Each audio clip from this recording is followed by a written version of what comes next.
A partir de agora, passando a limpo as notícias do dia no Brasil e no mundo, está no ar o Jornal do Boris. Bom dia, muito bom dia, está no ar o Jornal do Boris. O Jornal do Boris é o sobrevoo pelos principais acontecimentos do Brasil e do mundo a partir das primeiras páginas dos jornais. Hoje teremos uma primeira etapa, se assim pode se chamar, um dos jogos semifinais da Copa do Mundo. Amanhã teremos o segundo e domingo a finalíssima. Hoje, às 16 horas, jogam França e Espanha. Amanhã, no mesmo horário, Argentina e Inglaterra. No ar, uma grande interrogação sobre quem será o campeão mundial. Claro, um dos quatro. São equipes que se equivalem em termos de qualidade, um pouco mais, um pouco menos, e os resultados são imprevisíveis. Vamos aos jornais de hoje. Tem essa história da tal carta do Bolsonaro para o filho. Depois da carta, Moraes proíbe visitas de Flávio a Bolsonaro por 90 dias. Deixa eu pegar o Estadão. Trump retoma bloqueio ao Irã e promete cobrar pedágio como guardião de Hormuz. Valor. Petróleo avança quase 10% com o aumento das tensões entre Estados Unidos e Irã. Está se ampliando a questão no Oriente Médio, a guerra no Oriente Médio. Os Houthis do Iêmen andaram bombardeando a Arábia Saudita. A Arábia Saudita andou bombardeando o aeroporto da capital, Sanaa. As coisas não estão tranquilas, aliás, nunca estiveram tranquilas na região. Estou dando uma espiadinha no SBT News. Lula e Alcolumbre não se falam mesmo com ameaça de greve. A ameaça de greve é dos caminhoneiros. O Senado vai votar hoje um instrumento legal, não sei se é lei, não sei exatamente qual é o instrumento legal, na tentativa de evitar a greve. Greve dos caminhoneiros, só faltava essa para piorar o quadro econômico do país. MP do frete pode ser voltada nesta terça-feira, diz Randolph. Essa MP do frete a que a gente estava se referindo, o instrumento legal. É uma medida provisória. Governo atua para conter paralisação dos caminhoneiros. E Moraes determina início das penas no caso Marielle. Está aqui, ó. Trump fará pronunciamento para atacar urnas eletrônicas. Vamos ver como é que vai ser o pronunciamento do presidente. Urnas eletrônicas, claro, a gente confia, não há por que desconfiar, mas para evitar insegurança, eu imagino que elas devam ter voto impresso. Distorceram o que é voto impresso. Nesse caso, voto impresso é o seguinte: você vota nas urnas eletrônicas como você vota hoje, só que sai um papelzinho, sai um recibinho que você coloca em outra urna e torna possível uma apuração concreta no papel sobre quaisquer dúvidas que possam surgir. Não sei porque os senhores ilustres ministros do Supremo não quiseram, bateram o pé contra essa medida. Essa medida daria uma credibilidade ainda maior às urnas eletrônicas. Essa história de que elas são imexíveis não é bem verdade, porque a gente sabe que sites, áreas de maior segurança dos Estados Unidos, por exemplo, têm sido sempre invadidas por hackers, né, que têm um estoque de tecnologia suficiente sempre para driblar as medidas de segurança de sites, etc, etc. Então, não dá para imaginar tanto assim pela lógica, pela racionalidade que hoje se apresenta, de que as urnas eletrônicas são inexpugnáveis, inclusive aqui no Brasil. Essa lógica funciona. Ah, não, é lógico, olha, essa racionalha funciona até a hora que descobrem algum furo. E descobrem. Bom, tem essa história na política da carta do Moraes. A primeira coisa que eu quero dizer sobre a carta é a seguinte: ela tomou conta do noticiário, eu não sei se de propósito ou não, ela abafou o caso Vorcaro.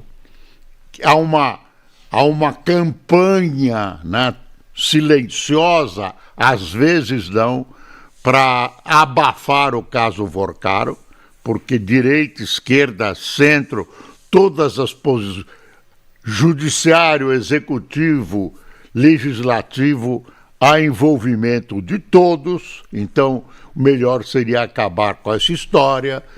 E também INSS, lembra, INSS, não se ouviu mais quando a população que recebe aposentadoria, uma pequena aposentadoria, teve o seu dinheiro roubado e as coisas não estão claramente solucionadas. Não estão. Inventaram esse careca do INSS, parece que ele é o autor de tudo. Obviamente não há. O que deve ser investigado ainda não foi. Estão tentando abafar o caso, mormente em campanha eleitoral. Por exemplo, não conseguiram ouvir o filho do Lula. Bom, a história da carta. O Bolsonaro escreveu uma carta reiterando, carimbando apoio ao seu filho, né? A carta parecia, pode ser interpretada como: olha, Michele, não é você, é o filhinho do papai que está sendo apoiado, a candidatura dele, diz o Bolsonaro, é a minha candidatura, vamos acabar com essas fofocas e tal. Diz que quando ele escreveu a carta, a Michele não estava em casa. E a Michele ficou brava e tal. Aí vem o ministro Moraes e proíbe a visita do Flávio Bolsonaro por 90 dias ao papai Jair Bolsonaro. Será que isso está certo?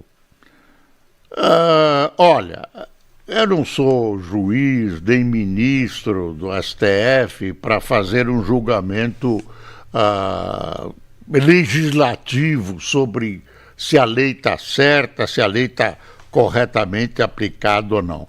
Eu sei o seguinte: em condições semelhantes, quando Lula estava preso, o Lula escreveu cartas, fez declarações, deu entrevistas, recebeu visitas, ficou quase à vontade na prisão dele. Então, como um cidadão comum, eu me pergunto qual é a diferença. 2 ex-presidentes, os 2 presos, por razões diferentes, mas presos, e um pôde receber quem ele quisesse, claro, tinha uma certa disciplina, mas não tinha proibição. E, durante a campanha eleitoral, ele apoiou o Haddad fez a figura do Lula na campanha, ele apoiou abertamente o Haddad. Ele participou da campanha eleitoral. Não estou condenando isso, só estou fazendo, pedindo um esclarecimento. Da maneira como Moraes está conduzindo, isso dá a impressão, só a impressão, de que há algo de especial que faz com que haja tratamento diferente entre Lula e Bolsonaro em condições semelhantes. Por que esse tratamento diferente? Será que o Bolsonaro tem alguma pinimba com o Moraes que leve a isso? Não sei. Será que o Moraes quer participar de algum movimento para ganhar as primeiras páginas dos jornais, no lugar de uma campanha, num processo que o incomoda e muito, do Banco Master, do Vorcaro? Será que isso também acaba favorecendo o Toffoli, vai desaparecendo dos jornais, a carta vai ganhando dimensão e a história do Vorcaro vai desaparecendo e do INSS também? Será? Né? Eu não sei, mas fica essa impressão. Por que o Lula preso podia tudo e o Bolsonaro não pode nem receber a visita do filho? E se essas visitas favorecessem a eleição de Flávio Bolsonaro, o ministro Moraes deu um corte, né? Deu um corte nesse plus eleitoral. É realmente estranho, muito estranho. Tem uma coisa aqui que eu lembrei no site do SBT News, que também transmite o Jornal do Boris. Alô, pessoal do SBT. Lula e Alcolumbre não se falam mesmo com ameaça de greve. Eu telefonei para uma amiga minha que mora numa cidade do interior, a dona Assunta. A dona Assunta disse o seguinte a respeito dessa briga entre Lula e Alcolumbre: os dois têm razão, os dois se merecem. Dona Assunta, que é isso? Dona Assunta, eu não tinha contado para vocês dessa amiga minha. Ela mora em São Luís do Paraitinga, num bairro, como é o nome do bairro lá? Bairro das Cachoeiras. Hã? Das Cachoeiras. Cachoeirinha. Dona Assunta, como vai a senhora? Não esqueça de tomar os seus comprimidos, está quase na hora. Mas a Dona Assunta é uma pessoa inteligente, sagaz. Ela diz: os dois se merecem, eles têm razão.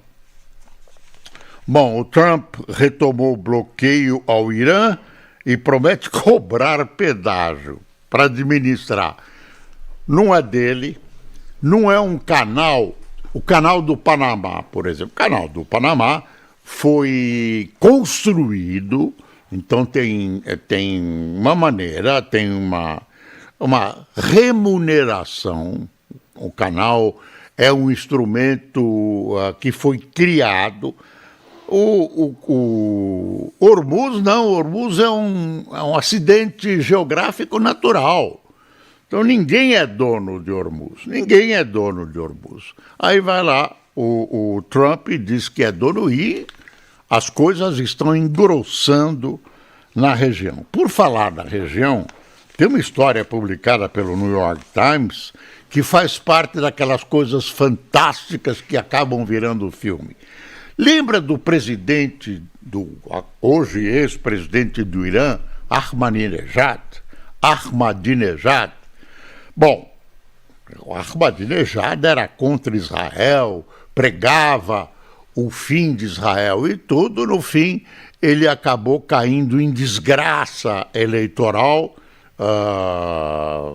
discordâncias com o regime, discordâncias com o falecido Ayatollah e tal, e acabou fora do jogo político iraniano, se é que se pode chamar essa ditadura de jogo político. Aí, o que aconteceu? Ele foi, é a expressão usada pelos jornais, aliciado pelo serviço secreto de Israel. Você acredita? Teve vários encontros com excelências, altos funcionários, inclusive com o próprio chefe do serviço secreto de Israel. O New York Times diz que esses encontros foram na Hungria e se estabeleceu o seguinte: ele trabalharia junto com Israel, colaboraria com os serviços secretos de Israel e, portanto, com o país, para derrubar o atual regime. E, em seguida, ele, Ahmadinejad, assumiria o poder. Essa é a história contada pelo New York Times, dizendo o seguinte: e os Estados Unidos tinham sido informados por Israel do que estava acontecendo. Houve um bombardeio, bombardearam a região em que o Ahmadinejad estava, em Teherã, e ele se irritou, fugiu desse programa, se afastou desse programa e naufragou. Essa tentativa de fazer com que ele voltasse ao poder naufragou e agora aparece ele, que disseram que tinha morrido num bombardeio, está, segundo o noticiário, em prisão domiciliar. Ele apareceu um pouquinho durante o enterro, as cerimônias fúnebres do Ayatollah há alguns dias. Mas ele está afastado e, segundo o noticiário, está em prisão domiciliar. Olha aqui, o Estado diz assim: o Estadão: Moraes apaga, entre aspas, Bolsonaro da cena eleitoral. Lula pôde enviar cartas do cárcere. Você vê? Cartas do cárcere. Gente, todo mundo é igual perante a lei, mas algumas pessoas são mais iguais que as outras. São mais iguais que as outras. Está num livro, Animal Farm, né? A Revolução dos Bichos. É muito interessante. Os bichos fazem uma revolução comunista, chefiada, claro, como sempre, pelos porcos, e os animais ficam felicíssimos, expulsam o dono dessa granja, uma granja, e aí começam a acontecer coisas. E uma das coisas é que um animal lá vai reclamar com os porcos sobre um tratamento diferente entre os animais, e a resposta é essa: todos os animais, segundo os mandamentos que eles tinham estabelecidos, são iguais perante a lei, mas alguns animais são mais iguais que os outros. Moraes proíbe Flávio de visitar o pai. Senador vê interferência eleitoral. Se não há intenção, acabou tendo interferência eleitoral. É evidente. Eu não estou dizendo que é certo ou é errado. O fato é o seguinte: por que esse tratamento diferente entre dois casos semelhantes? Agora, você pode proibir um filho de visitar o pai na prisão? Você pode, por razões eleitorais, é humano isso? É permitido isso? Está em algum instrumento legal brasileiro? Decisão foi dada após pré-candidato do PL divulgar carta escrita pelo ex-presidente para dar aval ao seu nome à presidência. Encontros só serão liberados após o primeiro turno. Se não é verdade, tem muito sentido de verdade, né, de favorecimento eleitoral. A impressão, fica a impressão de que, de impressão que é, muito vem da dona Assunta, ela que me telefonou e disse isso, que o doutor Moraes não gosta do Bolsonaro e por isso está boicotando a candidatura do filho dele. É uma maldição que se espalha por gerações. Alcolumbre se irrita com o governo após ofensiva da PF. PT reage. Ações dos últimos dias envolvendo suspeitas de desvios no uso de emendas pioraram a relação de presidente do Senado com Lula. Até parece que é o Lula que cometeu a irregularidade. Em vez de falar da irregularidade, Alcolumbre quer saber quem está fiscalizando essa irregularidade que eles dizem que não é irregularidade. Deixa eu ver que Lula acusa Estados Unidos de pirataria em caso de cobrança do pedágio. Vamos dar uma espiada no Globo, eu não mostrei o Globo. O Globo está aqui. Após divulgação de carta, Moraes proíbe visitas de Flávio a Bolsonaro. De repente é uma campanha do Correio, uma campanha subliminar. Ministro vê regra da prisão domiciliar descumprida. Aí tem uma frase do ministro, a interferir nas eleições, critica pré-candidato, não é isso, não foi o ministro, foi o pré-candidato, eu não sei que pré-candidato que disse isso. Eduardo Cunha direcionou emendas para cidades de Minas onde comprou rádios. Olha aqui, sabe quem é essa aqui? Sou filha da Elis, entrevista com Maria Rita. Ela era filha da costureira. A cantora fala de obstáculos que a mãe enfrentou, conta como foi saber o motivo da sua morte e diz que a descoberta distanciou das drogas 100%. Distanciou das drogas 100%. Sou careta com orgulho. Depois de Burnout, que a afastou por quase 2 anos, ela está de volta em turnê que busca colo da mãe, diz ela em entrevista a Maria Portugal. Está aqui a filha de Elis Regina. Estudo identifica alterações cerebrais associadas ao toque. Eu sempre tomo cuidado com esse noticiário científico ou pseudocientífico, mas está aí. Estão aí 2 notícias, esse estudo e vacina contra ebola começa a ser testada em humanos. A imunização de Oxford mira a cepa do surto que atinge Uganda e a República Democrática do Congo. Se isso se espalha, é um horror. Olha uma atitude, pelo menos a primeira que eu conheço. Tá vendo aqui, ó? Publicidade da Bet removida, um cartaz. Tá aqui, prefeito veta publicidade de Bet nas ruas.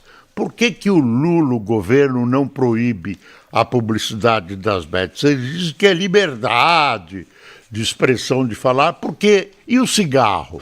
Por que não fazem a mesma coisa que o cigarro com essa desgraça nacional? Decreto de Cavalieri ordena a retirada de propagandas de sites de apostas em outdoors e no mobiliário urbano. Medida visa combater o vício e proteger a paisagem urbana, mas pode ser judicializada por ocorrer enquanto há contratos em vigor e o tema é discutido em âmbito nacional. Contratos em vigor. Se você tiver um contrato para vender maconha em praça pública, você diz, não, temos um contrato em vigor. Isso é uma desgraça nacional, gente, uma desgraça nacional. Tem que acabar com a publicidade no rádio e na televisão. E isso que tem que acabar. Se você quiser manter o jogo, mantém. Mantém, quem quiser joga. Agora, a propaganda cheia de induções subliminares, ninguém é besta, para ganhar dinheiro. Quais são os compromissos que levam o governo federal a manter isso? Hein? Estão estão aprovando uma legislação que vai permitir a aeronaves de quaisquer companhias da América do Sul a trabalhar em voos domésticos em qualquer país da América do Sul. Uma notícia interessante no mercado aéreo. Agora vamos ver quais são as implicações disso. Aparentemente é uma coisa boa e tem a aceitação das várias empresas que fazem esse serviço no âmbito apenas nacional. Elinho acende alerta para perdas no agro e pressão sobre preços. Em 2023-24, quando o fenômeno foi considerado forte, o Brasil perdeu 8,2% da safra de grãos. Em 2026-27, El Niño pode ser ainda mais intenso. TCU afirma que Brasil não está pronto para mitigar riscos climáticos. Isso aí vem com 80% de probabilidade de se realizar. Tem uma cobertura sobre aquele incêndio num bar em Bangkok que matou 27 pessoas. A ação combinada se mostra eficaz para risco de demência. Programa inédito para a América Latina, com atividade física, dieta adaptada e treino cognitivo, melhorou função cerebral de participantes, sempre com cuidado devido. Anchieta Imigrantes, que liga São Paulo a Santos, ao litoral, à Baixada Santista, terá free flow no dia 1º. É uma nova maneira de cobrar. As pessoas comemoram, temos free flow agora. É para tomar o seu dinheiro com mais eficiência. País deve ter primeira onda de tempestade sob efeito do El Niño. Deixa eu ver aqui. Crianças, União Europeia estuda acesso gradual e faseado das crianças às redes sociais. E depois tem uma intensa cobertura da Copa do Mundo, né? Perscrutam até a alma dos jogadores para saber o que eles pensam, o que eles não pensam, como vai ser, como não vai ser. A notícia do Ahmadinejad está aqui na primeira página. Tel Aviv tentou aliciar Ahmadinejad contra o regime do Irã. Tarifaço pode atingir 93% das exportações da capital paulista. Amanhã deve ser aquele escritório de comércio americano, deve dar, não sei se virá, se vai ser adiado, o seu a sua sentença definitiva sobre essa questão do tarifaço. Vamos ver quem tomou cafezinho conosco. Sérgio Wilton, Joaquim Adilton, José Rodrigues, Lilian Barbucci, Otair Nogueira, Darlene Martins, Mônica Coelho, Joel Leite, Josefa Limba, Vitor Dagios, Luiz Andreoli, Bertolina Silva, Luciano Francisco, Eliberto Cordeiro, de Campina Grande, na Paraíba, Renato Dumel, de Tangará da Serra, Oswaldiro Dalo, de Salto do Lontra, e Luciene Rodrigues, de Brasília. Pessoal, muito obrigado por sua atenção. Assista o jogo. Hoje o SBT vai transmitir, o Galvão Bueno. Galvão Bueno está acabando o monopólio das transmissões. Eu o convido a ver pelo SBT. Muito obrigado por sua atenção, muito obrigado pela audiência. E não se esqueça, é preciso passar o Brasil a limpo. Bom dia.